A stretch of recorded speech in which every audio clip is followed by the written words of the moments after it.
안녕하세요. 오늘 말씀입니다. 다니엘은 바벨론의 세뇌교육에 순응하는 대신에 도전장을 던졌습니다. 왕의 음식과 포도주로 자신을 더럽히는 대신 채식만 하고도 다른 소년들보다 얼굴이 더 좋아 보였습니다. 이처럼 다니엘이 악한 세상에 도전장을 던지자 하나님께서는 그를 승리하게 하셨을 뿐 아니라 그 과정과 그 이후에도 계속 은혜를 부어주셨습니다. 다니엘은 하나님이 도전하는 자에게 주시는 두 가지 축복인 외적인 축복과 내적인 축복을 누렸습니다.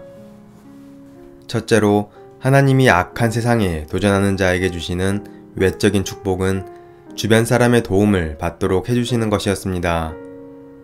다니엘서 1장 8절에서 다니엘은 뜻을 정하여 왕의 음식과 포도주로 자기를 더럽히지 않겠다고 결심하고 환관장에게 요청했습니다. 다니엘이 그렇게 결단하자 1장 9절에서 하나님이 다니엘로 하여금 환관장에게 은혜와 긍휼을 얻게 하셨습니다. 이 부분을 세번역 성경으로 보면 이렇게 표현되어 있습니다. 하나님은 다니엘이 환관장에게서 호의와 동정을 받도록 해주셨다.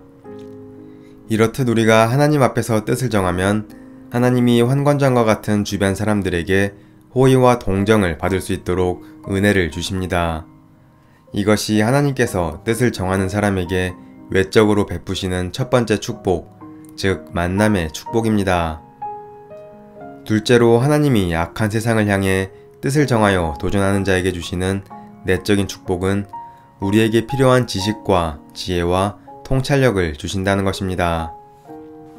다니엘과 그의 세 친구가 뜻을 정하자 하나님께서는 그들이 모든 사람에게 뒤지지 않도록 학문을 주시고 모든 서적을 깨닫게 하시고 지혜를 주셨습니다. 다니엘이 어린 나이에 바벨론의 포로로 끌려가 아픔과 불이익도 많이 당했지만 그 가운데서 그가 누린 혜택도 있었습니다. 가장 큰 혜택은 아마도 바벨론의 고급 학문과 서적들을 접하게 된 것이었을 것입니다.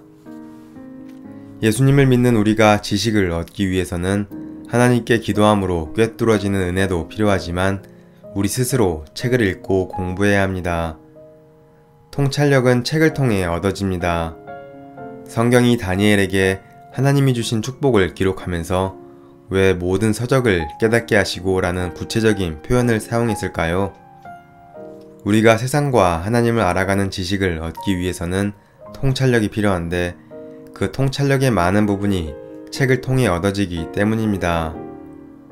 그래서 우리는 스마트폰을 내려놓고 책을 읽어야 합니다.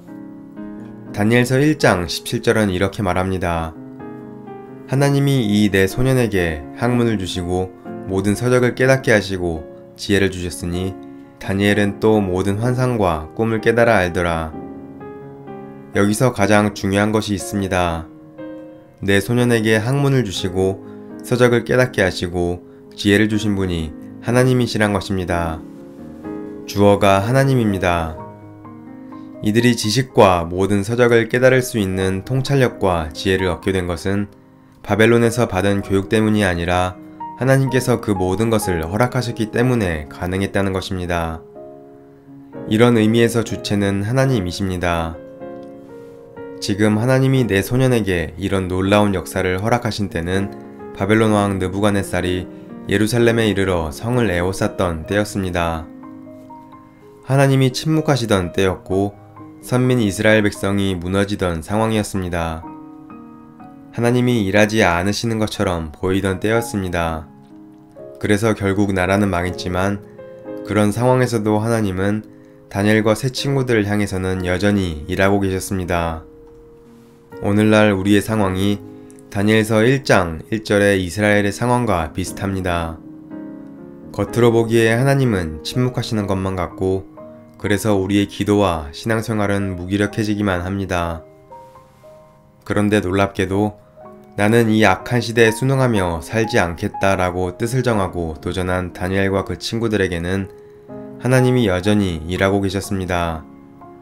그 하나님께서 지금도 하나님을 향해 뜻을 정하고 악한 세상을 향해 도전하는 자들을 위해서는 일하고 계십니다. 중요한 것은 어두운 시대라는 낙심된 환경에 비관하지 말고 하나님을 신뢰하며 살아가는 것입니다. 하나님의 일하심을 삶 속에서 끊임없이 경험하는 우리가 되길 기대합니다.